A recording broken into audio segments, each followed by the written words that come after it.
Visions. Oh, visions. They're tiny glass things. They're like thingy-bobs of divinity.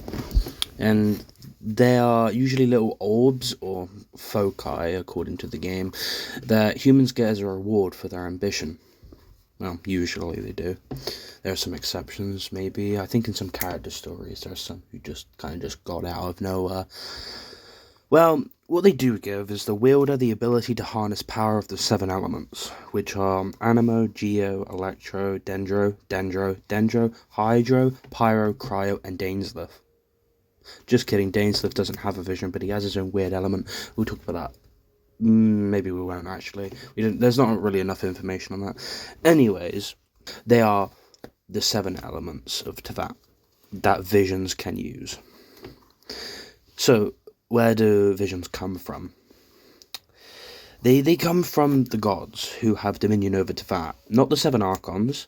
The archons that rule over all the nations, they don't come from there. It's a common misconception that they do. They don't. They come from the gods in Celestia specifically. And from God's point of views, those who are granted visions are called allergenes. They are. So, oh, actually, a fun fact. I heard that vision holders are called Genshin in a certain voiceover, so I believe that's why the game's called Genshin Impact. I just thought that's a fun thing, because I don't really know why the game's called that, but I think somewhere they're called Genshin. I think that might be the Chinese dub. I might be wrong about that, though. So, anyway, back to allergenes. They're most commonly called vision holders among just normal people, and are said to have the potential to ascend to Celestia and become gods. We'll talk about Celestia another time, but there's something you should know: they control literally everything to do with Teyvat as a world. Anyway, back to visions. Some trivia I should mention is that the shape is different depending which nation the person had it granted in, not where they're from. We know that's true now because the Wanderer, he's a character that is originally from Inazuma, but yet he has a Sumeru vision. And it does check out, he had his vision given to him in Sumeru. So that proves that it doesn't matter where they're from, their vision will just depend on, it will depend on where they got it. And Snezhnaya, the Cryo element nation, ruled by the Tsaritsa, who's kind of the main villain or whatever, we'll talk about the Archons in a separate video. So Snezhnaya manufacture fake visions called Delusions. They allow vision holders, or just any usual person, to bear more than one element at a time. So you could, in the case of Tartaglia, the 11th of the Fatui Harbingers, he has a Hydro vision and an Electro delusion, so he can use both elements at once. Though, yeah, only the Fatui have been observed to regularly use them. I say that just because there's a specific time in the story when you go to the nation of Electro, Inazuma, and there are just regular people who belong to Inazuma using delusions because they've been tricked by the Fatui and such. So that's why I say that, but it's basically only the Fatui that use them. They work by literally harvesting the user's life force, so they're actually fairly dangerous to use.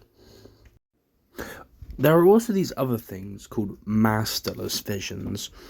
Now, we've only really seen them a few times in the game, but what they are blank visions that have no element in them, and they're owned by no one.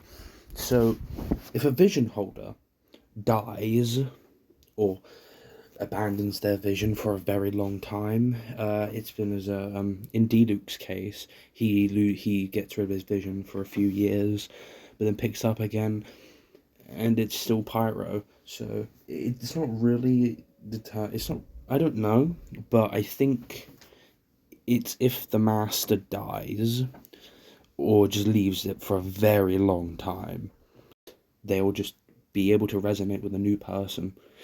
And there was a whole situation called the Crux Clash where you could actually win a competition to gain a masterless vision in an attempt to get your own element. You do that in the game. I'm not going to spoil too much about it, but I just want to mention the interesting point that masterless visions do exist. They are, like I said, blank visions that doesn't have an element, and anyone can resonate with it again. But there are some people who can't get it to resonate with them again because they need to have another spark of ambition or another thing to activate it. So it's not necessarily a blessing from God. It's just, if your ambition is strong enough, you will resonate with a vision, or you may get a vision because of that ambition. Now, that's most of the stuff I have to say about visions. The basics, that's all you really need to know. So I just want to keep it short, precise, and concise. So that's kind of all you really need to know about visions. They're mentioned all throughout the game, but you know, it's easier when you just have a, okay, that's that, okay, I know this. Thanks for watching.